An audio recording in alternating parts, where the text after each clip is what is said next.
Good afternoon, everyone. Tractorman 44 here. Um, you ever watch videos, on YouTube concerning people using buzz saws on the back of a tractor or on a small engine or whatever, with processing firewood?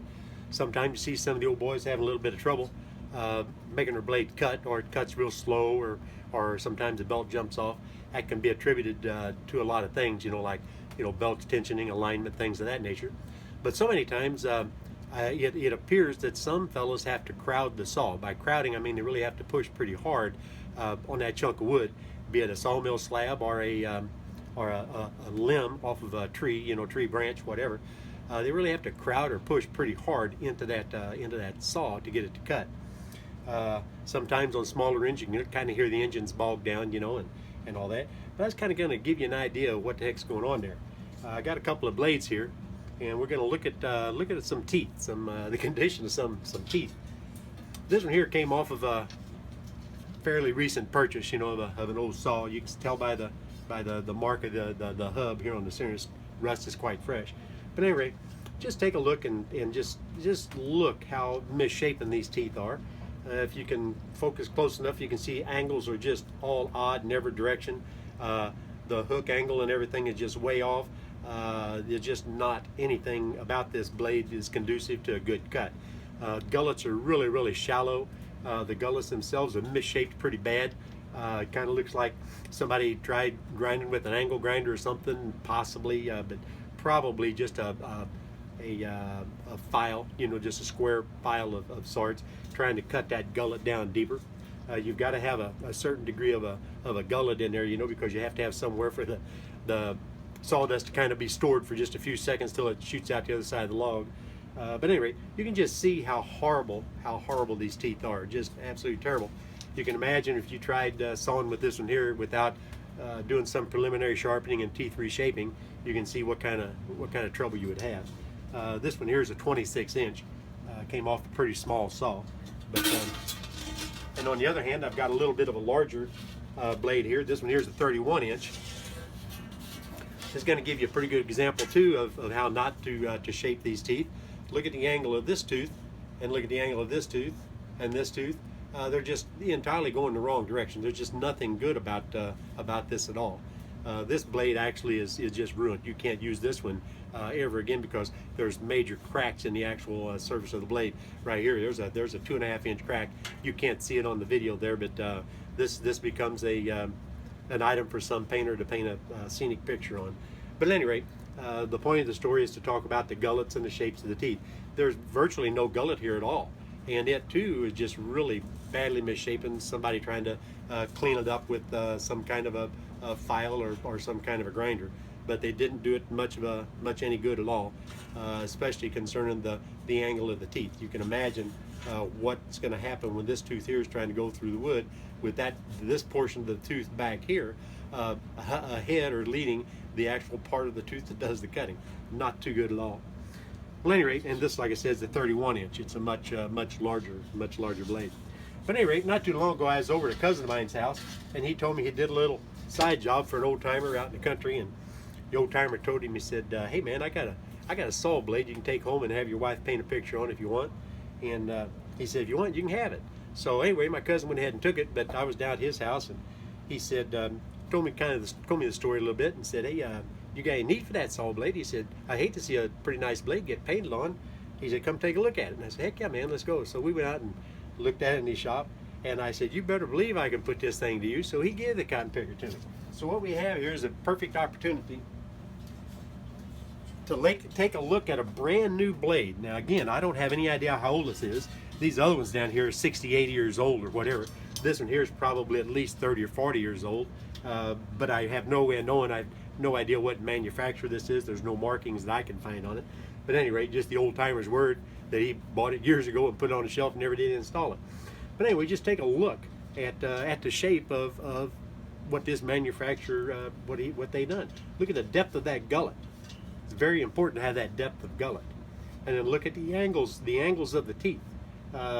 This part of the tooth over here is not going to come in contact with the wood at all. It's not going to force the sawdust back in the cut like it would if this was leading this portion of it as it's going through the wood. Everything is absolutely perfect about it.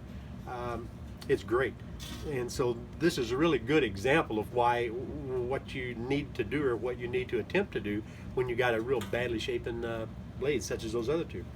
Now, I grew up with well, my dad, I guess I go back a little bit. The old man was born in 1909.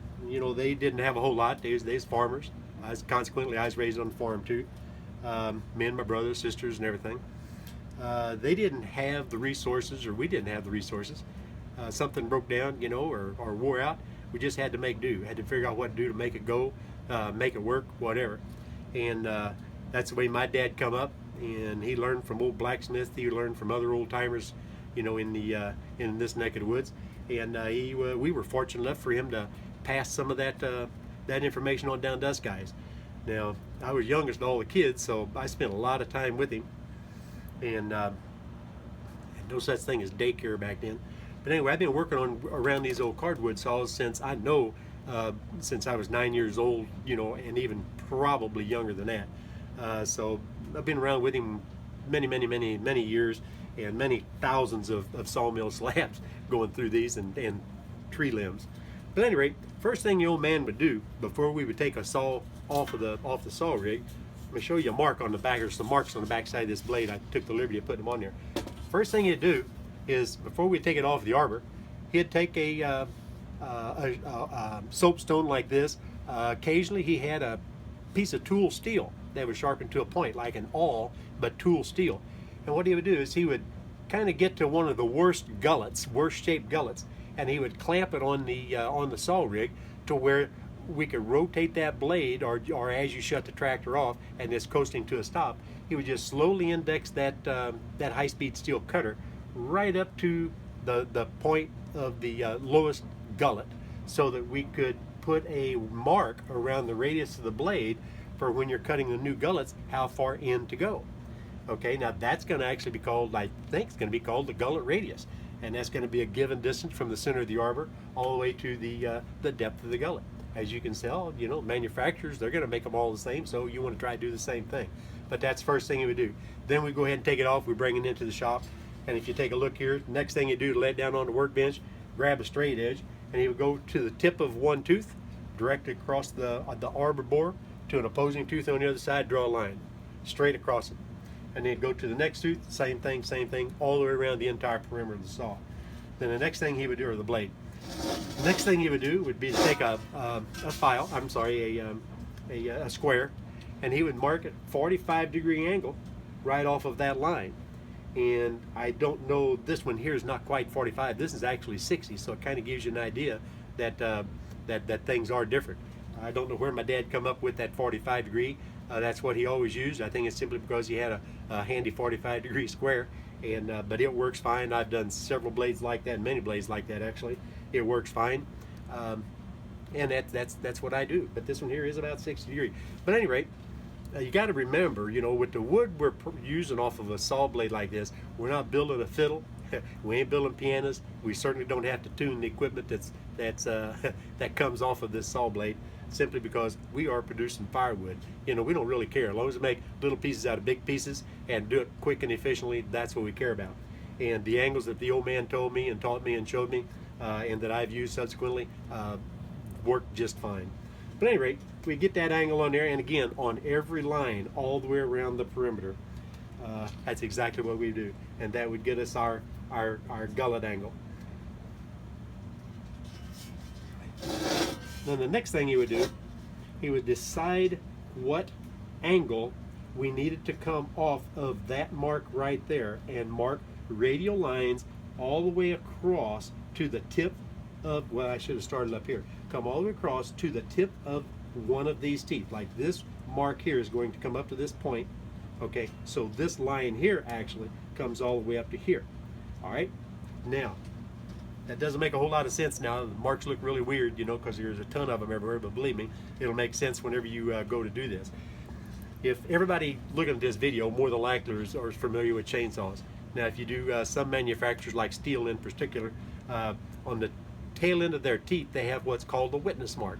You use your peripheral vision to kind of sight on that little angled mark that's engraved in each one of those teeth. So when you're filing by hand, if you do like I do the majority of the time, you'll use your peripheral vision to kind of maintain that angle. So these become witness marks whenever you begin your process of grinding the new teeth or shaping the new teeth. So whenever you're cutting this gullet in, and you're going to grind into that gullet radius that we already marked prior to taking the blade off, you're going to follow this witness mark with your eyes, and you're going to cut that all the way into that gullet radius. And then the same thing when you shape the back of the tooth, you're going to be using your peripheral vision, or you're going to be looking at the witness mark that pertains to the shape of that tooth. This guy right here, the one's coming directly across the tip of one tooth to the other, that becomes the front of the tooth. Okay, now doing it the way he done, you didn't get what I guess they call it a negative hook angle, but this would be perfectly straight up and down. But like I said, you know, we're just on firewood. It's good enough. It does fine. When you look at teeth for table saws and skill saws and things that actually cuts backwards a little bit. We don't have to worry about that. But at any rate, the way he taught me how to do this, believe it or not, he had a and I've got his old grinding wheel. It's a 1/2 inch grinding wheel that you chuck up on a wood lathe, and then we'll hang this saw blade vertically on a piece of chain in front of that wood lathe, and then you rotate it back or swing it back, and you gently go forward into that rotating grinding wheel to cut your gullets. All right, you go over into your radius mark. Then you shift the location of the chain on your sealing. I know it's kind of crude and rudimentary, but again, I'm telling you, these old timers, they did what they had to do to figure out stuff. And as you shift your chain so that you can adjust your angles to where you can cut the backs of your teeth, and then you've already cut your gullets, and then you want to do the last one to where you shape the fronts of your teeth. Then you have to go about the business of hand filing, and then getting the set into your teeth. And that would probably come in a later video, because I'm not set up to hold the blade and then show you how to file, or what I do. I'm not really showing you. I'm not really telling you to do it this way, but I'm just kind of giving you suggestions and an idea how we've done it many times, and how I was taught to do it by my old man, who unfortunately is no longer with us. He's been gone now about 17 years. But at any rate, that's about all I really got. It just astonishes me the difference that, you know, 30 or 40 or 50 filings can do to a saw blade if you don't try to maintain a semblance of good tooth geometry. But at any rate, that's the whole thing in a nutshell, fellas. Hope you found it entertaining. It's not trying to be instructional by any means, because I am not a professional saw sharpener. I don't play one on television either, and don't really know a whole lot about it other than what works. And what works is what the old man taught me, and that's exactly what I do. So at any rate, thanks a lot for watching. Tractor Man 44, man, we are out of here.